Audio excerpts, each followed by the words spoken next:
اعوذ باللہ من الشیطان الرجیم بسم اللہ الرحمن الرحیم الصلاۃ والسلام علی رسول الکریم وعلی ائمۃ الطیبین الطاہرین المعصومین۔ یہ چند سوال ہیں روزے کے حوالے سے کہ بلغم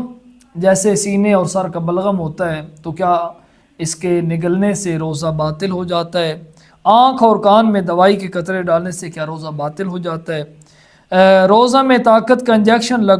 لگوانے سے اور ڈرپ وغیرہ لگوانے سے کیا روزہ باطل ہو جاتا ہے؟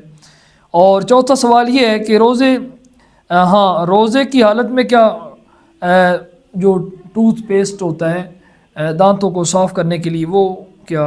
کیا جا سکتا ہے؟ تو پہلا سوال جو یہ ہے کہ سینے اور سر کا جو بلغم ہے اگر اسے یعنی کہ نگل جائے، انسان نگلے تو اس سے روزہ باطل نہیں ہوتا۔ اگر منہ میں آ جائے اور اس کے بعد پھر نگلے تب بھی روزہ اس کا باطل نہیں ہوتا، لیکن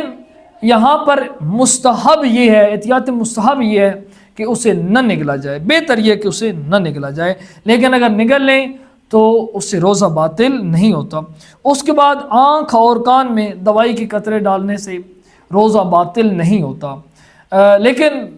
بہتر ہے کہ اگر نہ ڈالے جائے، یعنی کہ اگر حلق تک اس کا ذائقہ پہنچ بھی جاتا ہے، یہ مکروہات میں تو ہے شاید، لیکن اس کے ساتھ روزہ باطل نہیں ہوتا۔ اس کے بعد روزہ کی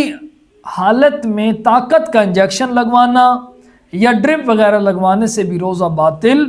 نہیں ہوتا۔ اور اس کے بعد جو آخری سوال تھا وہ یہ تھا کہ ٹوتھ پیسٹ جو تھا اگر اسے برش کیا جائے تو اس سے بھی روزہ جو ہے وہ باطل نہیں ہوتا، اس سے بھی روزہ آپ کا درست ہے، باطل نہیں ہوگا۔ پروردگار عالم ہمیں حقیقی معنی میں مومن بننے کی اور ان شریعت کے جو احکامات ہیں ان پر عمل کرنے کی توفیق عنایت فرمائے۔ اور اس حوالے سے آپ کی خدمت میں عرض کرتا چلوں کہ ماہ مبارک میں یہ جو مستحبات ہوتے ہیں یا مکروہات ہوتے ہیں، مکروہ چیز جو ہے اس سے روزہ باطل تو نہیں ہوگا لیکن ثواب میں ضرور کمی آ جائے گی۔ بہتر یہ ہے کہ مکروہات سے بھی پرہیز کیا جائے اور جتنے زیادہ مستحبات ہیں ان پر عمل کیا جائے اور روزے کے فلسفہ کو سمجھا جائے، روزے کی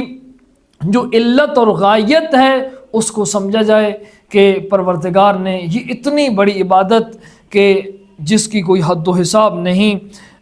جس کا ثواب بہت زیادہ ہے، آخر یہ کیوں ہے؟ اسی طرح میں آپ کی خدمت میں امام محمد باقر علیہ السلام کے ایک فرمان بھی عرض کرتا چلوں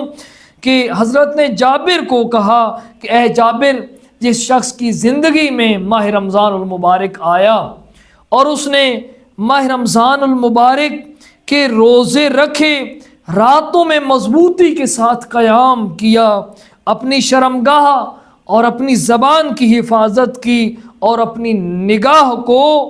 بچائے رکھے اور کانوں کو بری باتوں سے بچائے رکھے اور وہ گناہوں سے نکل جائے اور یعنی کہ